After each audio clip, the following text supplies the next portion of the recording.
Mesdames, Messieurs, peuple congolais, être citoyen, c'est être informé. Et pourquoi? Parce que l'ignorance est la pire des souffrances. Le savoir et la connaissance libèrent. Être citoyen, c'est d'agir en permanence. Et pourquoi? Parce qu'aucune cause n'est perdue d'avance. Et surtout quand elle est digne, juste, noble, légitime et voire civilisationnelle. Mesdames, Messieurs, peuple congolais, le futur, c'est tout justement le passé et le présent qu'on ignore.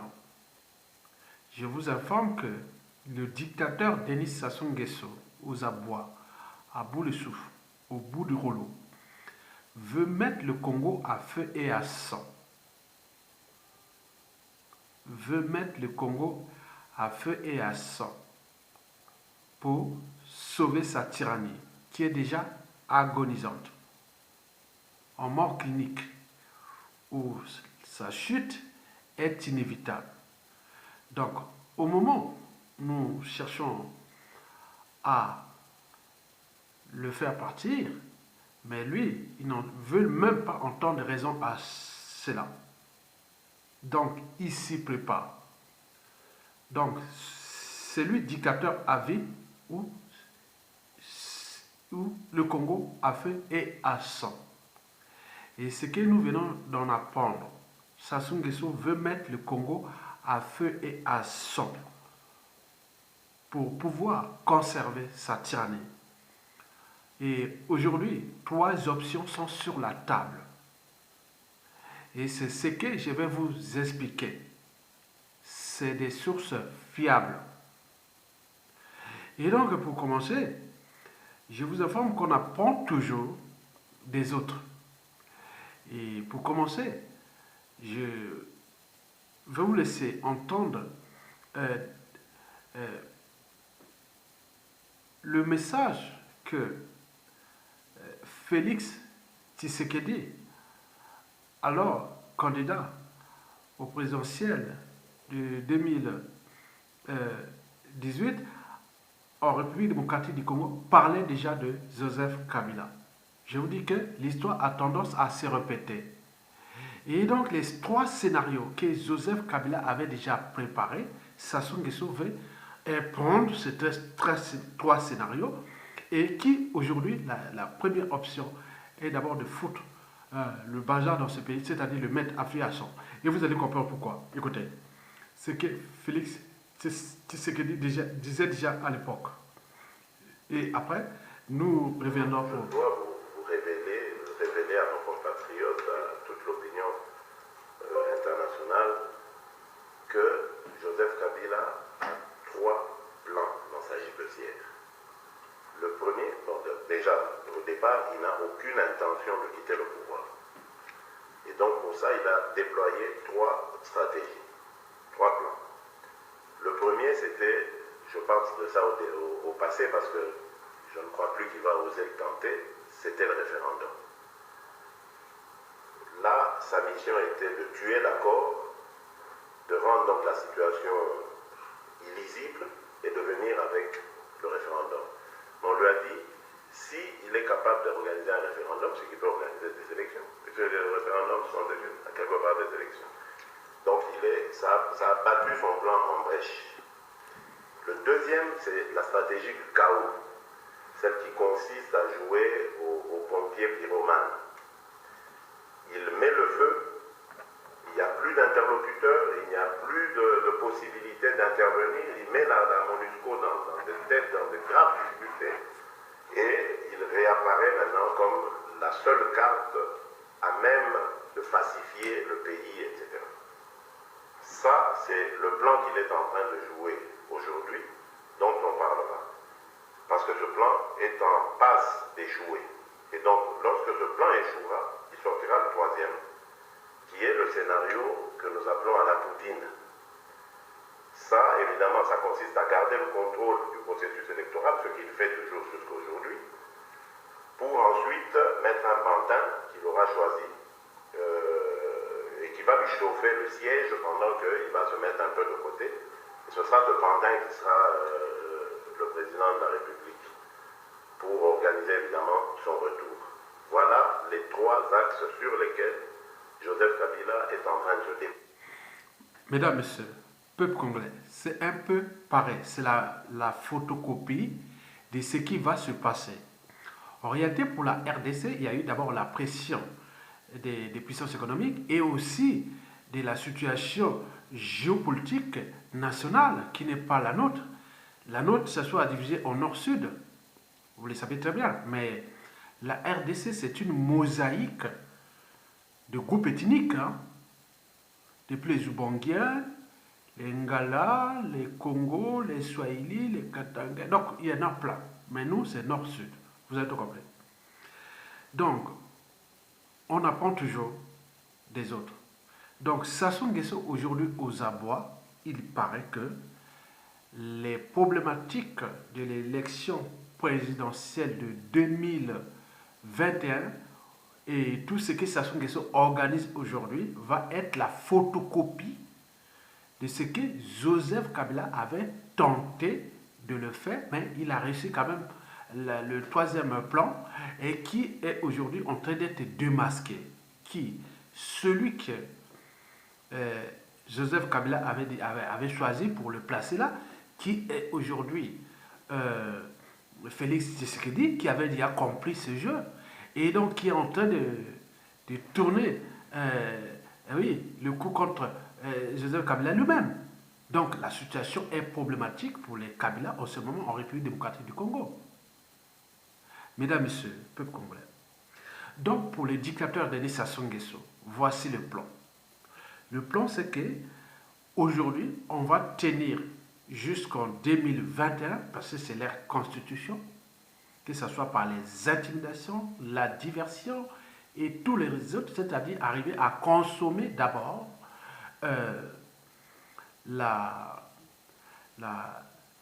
le coup d'État constitutionnel de 2015 ainsi que le hold-up électoral de 2016 en toute impunité, puisque d'après les renseignements des grands services secrets du monde, que le peuple congolais, tant au niveau civil, politique et militaire, ne menace pas la tyrannie, malgré l'injustice, l'oppression et la barbarie qui règnent dans ce pays, malgré l'indignité. Donc, ce sont des choses que, bon, ben, on peut encore tenter quelque chose. Mais, vous savez que le modèle politique de Sassou n'est pas aménageable. C'est toujours la violence. On règne par la violence. Si on ne règne pas par la violence, on ne peut pas, parce que ce pays, 97% de la population n'aime plus ce régime, n'a jamais aimé ce régime.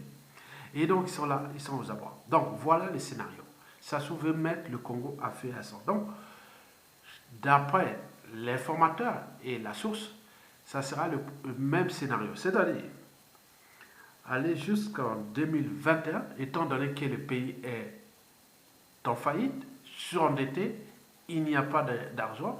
Donc, il va jouer sur la carte des non-organisations de l'élection présidentielle, c'est-à-dire pourrir la situation dès 2021, passant 2022 et des négociations en négociation.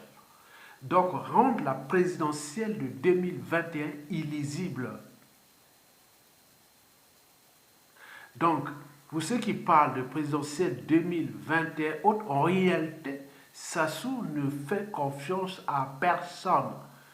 Même au sein du clan et autres, ils savent bien qu'il n'y a que lui parce que les autres, si on laisse aux membres du clan ou autres personnes, il sera broyé. Même la personne elle-même sera broyée parce que lui, il a la technique, il a l'expertise, il a la personnalité antisociale et criminelle de passer comme autre. Mais les autres peuvent dire, ah non, on fait trop de mal à nos semblables et autres. Ils peuvent revenir à la raison. Mais lui, non, il ne reviendra jamais à la raison. Donc en réalité, ça n'a pas l'intention de quitter ce pouvoir parce que ça devient plus dangereux pour lui. Et donc la fin ne justifie pas les moyens employés. Donc en ce moment, l'enjeu est d'aller jusqu'en 2021 et rendre 2021 illisible. Et en jouant les prolongations, comme on a pu par exemple voir en République démocratique du Congo en 2016, puis en arrivant en 2017, puis en 2018, enfin, dans les conditions de jusqu'à trouver quelqu'un qui est capable. Mais c'est sous les sait bien qu'il n'a pas ce personnage-là, étant donné la géopolitique nord-sud. Aucun du sud, il ne fait confiance à aucun individu du sud. Et même au sein de son clan, que ce soit les Kiki, les gens de Mnuko Kemba et autres, on n'en fait pas confiance. On vit de son passif déjà et de la situation sociopolitique nationale. Et donc, il va jouer aux prolongations 2021, 2022, 2023. Donc, quelque part, Pascal Tchatima Biala avait déjà compris le jeu, donc il a l'information de cette situation de la RDC qui se dessine au Congo-Brazzaville. Mais le problème, c'est que le pays est déjà ruiné et détruit. Il va encore être plus ruiné si on les laisse là encore juste sa prolongation et autres. Et le deuxième scénario, si cela ne marche pas, c'est-à-dire mettre le pays à feu et à sang. Et c'est les raisons pour lesquelles il a lancé les problématiques des diasporas nord qu'il a dissous et qu'il cherche pour mettre les acolytes du nord pour créer une situation de division nord-sud, pour qu'on crée les conditions où on va se battre et qu'il y ait un chaos. Donc on va se rentrer dans une situation où les assoiffés de sang, les vents en guerre, des deux côtés, c'est-à-dire du nord comme du sud, ils vont s'affronter. Et lui, il sortira là comme le faiseur de paix. Et donc, méfiez-vous de ce qui s'est passé de la diaspora nord et de tous les acolytes du nord comme du sud qui jouent à ce jeu-là. Donc, le jeu de trouver dans la situation que lui devient le pompier pyromane. Et c'est le deuxième scénario. Et qui, déjà le premier, est déjà prévisible à 30%. Mais le deuxième, on nous informe, il est déjà prévisible à plus de 50%. Donc l'option de Sassou est de mettre le Congo à feu et à sang. Ou ceux du Nord ou eux du Sud qui sont dans le système, qui ont servi ce système, on va les sacrifier avec les seigneurs de guerre et pour créer les conditions de chaos qui va durer combien? Parce que quand ça commence, on ne sait pas là où ça va se terminer. Ça va se battre où? Dans le nord ou dans le sud? Je pense que dans 99% des cas, ça sera dans le sud. On va mettre les gens du nord et venir se battre et autres. Donc, Eva va dire, voilà, c'est moi, c'est ça. Donc, vous avez tout compris. Donc, méfiez-vous de ce que ce soit à parler d'il y a la diaspora du nord. Ne faites pas confiance à cette dissolution. Et donc, ne faites pas confiance à ceux qui viennent parler maintenant de la scission et autres. Ce sont des acolytes de ceux qui se préparent à ce scénario. Et le dernier, c'est-à-dire, bon, qui aujourd'hui est presque difficile à tenir pour lui, comme je vous le dis, jouer à la Poutine, comme jouer à la Kabila qu'il a fait placer Tshisekedi. Maintenant, ils sont là en train d'observer la situation de la RDC. Donc, ils sont en train d'analyser les risques. Si on faisait, au cas où on dit, bon, ben, en 2022, 2023, on organise une élection et qu'on aura choisi la personne, est-ce que ça peut nous arranger ou pas? Donc, vous avez tout compris. Mais le premier scénario qui consiste à faire la prolongation et rendre la présidentielle de 2021-2023 est illisible et il y a 30% validé. Le deuxième, jouer au pompier pyromane et mettre ce pays à feu et à sang, il est déjà presque à 50%. Donc, c'est la raison pour laquelle nous avons dit que l'option est là. L'option de mettre le Congo à feu et à sang. Et donc, à ce moment-là, il restera le dernier scénario, la prolongation, au cas où les deux premiers scénarios échouent. Et à ce moment-là, on pourra passer au dernier scénario, c'est-à-dire les présidentielles faire le jeu à la Poutine et ou à Joseph Kabila qui a fait que Félix Tshisekedi soit là. Mais au final, on pourra se retrouver dans la situation qui n'est pas comparable en termes de réaction par la suite. Parce que nous, il y a la géopolitique nord-sud, il va choisir où? Au nord ou au sud? Mais qui? Dans sa tribu ou autre? Donc vous allez comprendre ça qu'en réalité, tout ce monde est aux abois. Donc Sassou et ses acolytes sont aux abois. Et donc ils sont au bout du rouleau. Donc ils cherchent tous les moyens pour conserver leur tyrannie, c'est-à-dire se sauver de la colère du peuple, qui a toujours le dernier mot et les derniers jugements.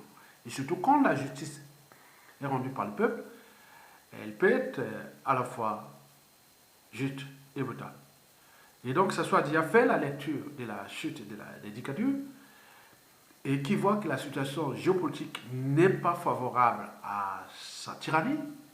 Et donc, essaie de trouver toutes les options et autres. Maintenant, ce message-là revient aussi à nos grands requins dans la France, les Américains et autres. Voilà la carte que nous venons de vous livrer. Ça suit avec attention ce qui se passe en République démocratique du Congo, ce qui s'est passé avec Poutine et tout compagnie. Mais en réalité, la situation de la Guinée ou du Togo, bon, ce ne sont que des conséquences de ce qu'il avait préparé. Ça n'est plus à cette étape, ça se passe à une autre étape. Donc l'étape est de voir ce qui s'est passé en RDC en se référant de sa propre expérience de pompier pyromane. Donc ça se prépare à foutre le Congo à feu et à sang. Donc pour ceux qui du nord au sud et de l'est à l'ouest, Sassou n'a jamais aimé ce peuple, Sassou n'a jamais aimé ce pays. Sassou ne protège personne. Donc tout ce qui joue là, vous êtes en train de vous sacrifier pour la survie d'un seul homme qui va partir et comme un être mortel et nous laisser une merde. Et donc la responsabilité est désormais individuelle et collective. Tant au niveau civil, politique et militaire, de se structurer, de s'organiser. Puisque les lanceurs d'alerte, les EVR de consentir, non. La responsabilité à venir n'est que par être individuel, n'est pas par association. Et que nous devons trouver un consensus pour s'entendre ensemble et réparer ce pays sur cette structure commune et qui s'appelle la transition politique consensuelle et pacifique. Pour que nous puissions régler ces problèmes déjà des drames de sang et des crimes de sang et des maths de manière consensuelle, en gardant toujours les raisons d'État, parce qu'il y a beaucoup de choses qui ne vont pas dire comme ça. Surtout ce qui s'est passé depuis cette problématique France-Afrique et tout comme il y a des choses et qu'au sein de commission, il y aura des sortes de modérateurs, de plein de trucs pour que nous puissions traiter ce problème-là, pour que nous puissions construire la mémoire commune.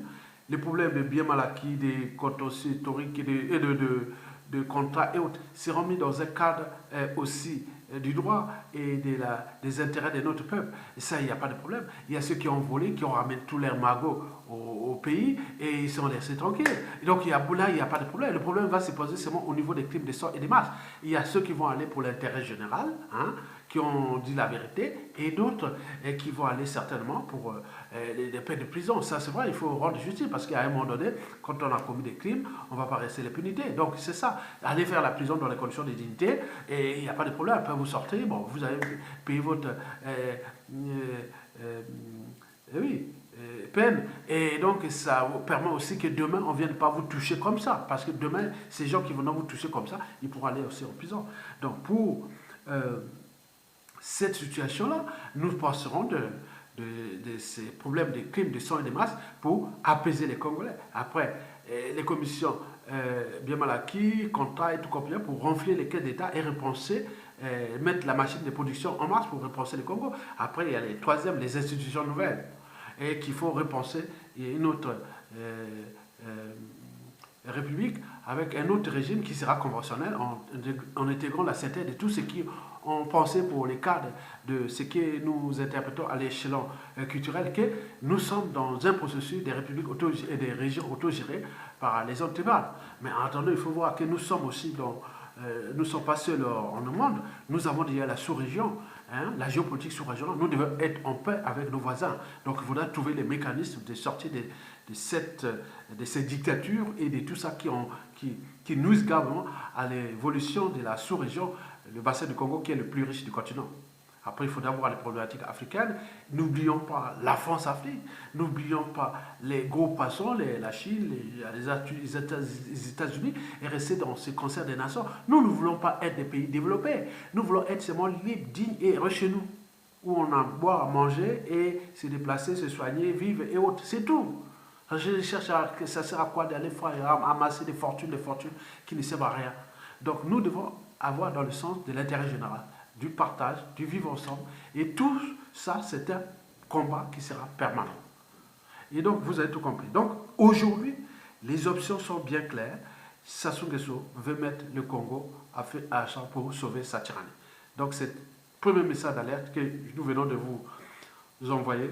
Rouge, partagez ça. Hein, vous avez compris ça, revenez sur ça.